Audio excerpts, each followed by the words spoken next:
I'm drafting an incredible team to win the Premier League. Or at least I hope I am. Because the only information I have is what league each player plays in. So I have no reference point at all just scrolling down this list of players. I don't even know what position I'm picking. So 50 million, League let's go for it. Let's see who we get. Marquinhos. Okay, that's actually a pretty good start. I think he's a solid centre-back for us. But he has taken £50 million out of our budget of 700 million. For some reason, that's the maximum budget in Football Manager's fantasy draft. It infuriates me that they just don't round it up to £1 billion. I mean, 700 million is such an arbitrary number to stop on. So we need to be careful because we have to pick 22 players. As a result, I'm going to go a bit cheap. I mean, this is just ridiculous, isn't it? 40 million in Portugal. That feels like it could be a really good player. I guess we're going to find out, aren't we? Rafa from Benfica.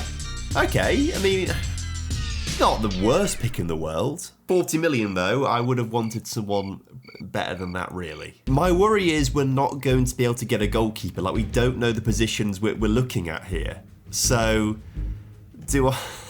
this is ridiculous. Okay, let's go for some cheaper picks. £24.5 million here in La Liga. Let's go for it. Danny Vivian is a solid pick, actually. We have a great centre-back pairing now. But I mean, every player, we don't know position, so we could just be picking, literally we could just be picking a team of centre-backs. Right, 24 million, Eredivisie. That's got to be a decent player in the Netherlands, right? Steven Bergwijn. Again, it could be a lot worse. I'm just trying to be conservative with my budget, but I'm seeing like the Saudi League pop up a bit down here, suggests it's one of their better players, but also Liga Turkey, 22.5 million. Which one do we go for? There's two at 22.5 million. Bottom one. Let's go for the bottom one. Zaniolo.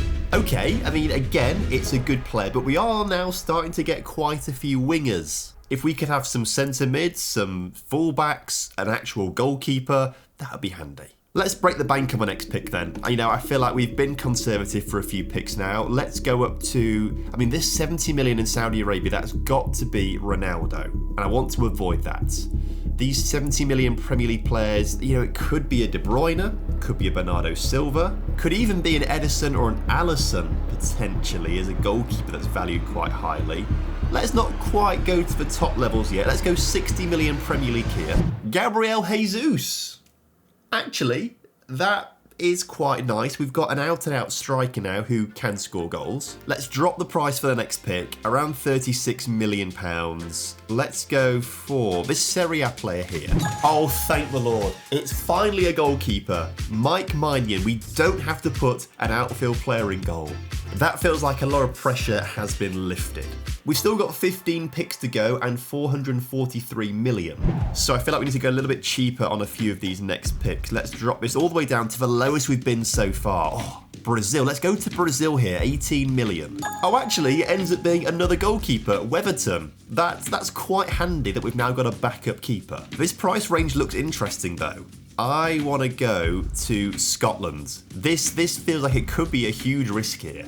But we finally have our first centre midfielder, Callum McGregor. That is actually really useful. Let's up the price a little bit, and I feel like we probably should go for a player from Saudi Arabia. They've got a lot of decent guys there. So for £20.5 million, we're going to get Demiral. Okay. That's actually pretty decent. Given that we've got no wing-backs yet, we can at least play a back three. I feel like we haven't been to Spain for a little while, so I'm going to pick one of these two players here. We'll go for the top one. Sanset, that is a great pick. It's another centre midfielder to sort of bulk out the team a little bit. I just am concerned that we haven't got any fullbacks yet, especially now we are halfway through the draft and we've spent almost half of our budget. There are 6 Premier League players here valued at 38 million. I think one of them has got to be a fullback. Eeny, meeny, miny, mo, please give me a wing back, please, Football Manager. Oh, you know what? It's actually the closest thing we've got to a wing back so far. Nathan Ake can play at left back if needed, so we're getting a bit closer. I want to do a couple of cheaper picks. Is this the Ukrainian league? 21.5 million. I feel like if you're the highest valued player in Ukraine, you're probably quite good. And you know what? We get Sudakov.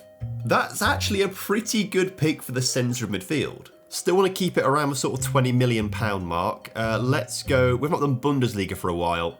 Bundesliga. Oh, come on. A proper wingback. Jeremy Frimpong, get yourself in this team. Thank you very much. Let's do a flat £20 million here for the Premier League. Let's see what we get. Christian Norgard. You know what? It's centre midfield cover. I don't think he'd be starting, but it's useful to have. But that does suggest to me that £20 million Premier League players probably aren't worth it. So let's double it and go to 40 million. Let's go for the top one here. Oh, that is glorious. Moises Caicedo. Yes, thank you very much. And I feel like we haven't done La Liga for a little while. There's a few here around the 37, 36 million pound mark. Let's go for the second one. Gavi, welcome to the team. You are a fantastic player, but I am now starting to realise that we have a lot of centre midfielders. We might have to do some sort of very narrow Christmas tree formation, I think, to try and get all these great players in the team. And we have £185 million left for 5 more picks. So that's kind of around the £35 million range. Or we could go for someone big and then drop the prices a little bit. I think we sort of go to that sort of 50, 60 and see what we get. I've found 60 million here in Saudi Arabia.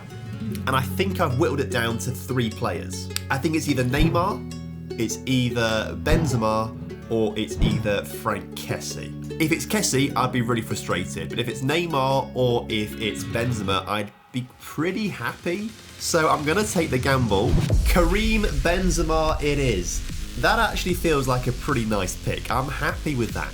So now we need to drop down to the 30 sort of million pound range for our next few picks. Let's go for a Serie A player here. A Serbi. Okay, you know, that adds to our centre-back depth there, which is quite handy. I think we only have 3 up to this point. Maybe now let's drop to the sort of 25 million in MLS. That suggests they're one of the better players there. Hector Herrera. Okay, he won't play, but it'll be good cover for our centre mids. And if we go a little bit lower on the next pick as well, it gives us more money at the end. Liga Portugal, 19.5 million. I feel like there must be a good player at that price point in Portugal. So let's go for it. Nuno Santos. I can't remember if he's more like an attacking winger or more of a left back. I'll find out either way soon. Oh no, that was our penultimate pick. I thought we had 2 more. We've only got 1 more pick and we have 49 million to spend. Well, we may as well go for the Bundesliga or Premier League £48.5 million player. They're the 2 most expensive players we can pick. And I feel like we've probably gone for more Premier League than Bundesliga, so let's go for Germany. It's another centre-back in Kim Min-jae. So I've spent some time with the team and individually all the players are brilliant. But given we don't really have much width, I don't know how well it's gonna work. But I've given it a go and I present to you this monstrosity where we are really relying on the spine of the team to try and make something work. I'm hoping Ake and Marquinhos can kind of cover the fullback areas with Danny Vivian dropping in every now and again to help the back line. This should allow Caicedo to get up and down the pitch and support our attacks, while hopefully the off-centre duo of Benzema and Gabriel Jesus can cause some issues. If this works and we win the Premier League title, I am the greatest manager of all time. So you should probably subscribe to the channel to learn from me. Or laugh at how much of an idiot I'm going to look at the end of the video when we get relegated. I've moved all our players to Man City because they have the best coaches in game to give us a fighting chance. We started the season off against Liverpool and we thought we did enough to win the game as Frimpong scored a goal in the first half. But Liverpool came back and scored an equaliser in the 94th minute to share the spoils. But we did secure our first win against newly promoted Southampton 1-0 as Moises Caicedo got the goal. However, not long after that, we did lose our first game against title rivals Arsenal, as Bukayo Saka beat our defence twice to help the Gunners to a 2-1 victory. Surprisingly, it was actually Caicedo and Frimpong who were our top scorers early in the season, as we relied on these 2 players for our goals and victories. They've helped us up to 4th place in the table after 10 games, just 3 points away from Aston Villa, who sit at the top. But as we approach Christmas, we started to fade away, as we lost 3-0 away at Spurs, Newcastle got the better of us by winning 1-0, and even Ipswich Town found a way through our defence as we lost 2-1. Thankfully though, Gabriel Jesus was picking up form. He scored the winner against Manchester United, our 4th goal at home against Brentford, and got us started when we beat Brighton 3-1 away at the Amex. So we stay in 4th place right now, hot on the tails of Arsenal and Chelsea. But somehow, Aston Villa are 13 points ahead of us at the halfway mark of the season. I actually can't believe the reason we're not going to win the Premier League title is because Aston Villa are having an unbeaten season so far. It got even worse for us though when Aston Villa beat us 3-1 to extend their lead at the top. And I started to lose hope when our rival for 2nd place, Arsenal, did the double over us. It took until February, but the fraud Benzema finally scored his first goal for the club to give us a glimmer of hope as we beat Bournemouth. Gabriel Jesus, on the other hand, just became our top goal scorer as he helped us to a 5-1 win over Wolves. But with 10 games to go, we have a very slim chance of winning the title. So I think our aim has got to be securing a top 4 position.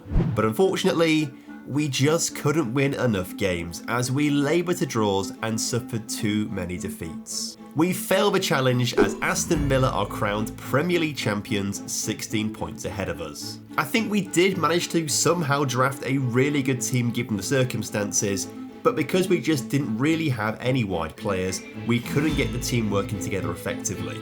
But can we do any better when we draft a team of players, but the only information we have about them is what club they play for? Surely that would be way easier to draft a team that could win the Premier League. See how we got on in this video on screen right now.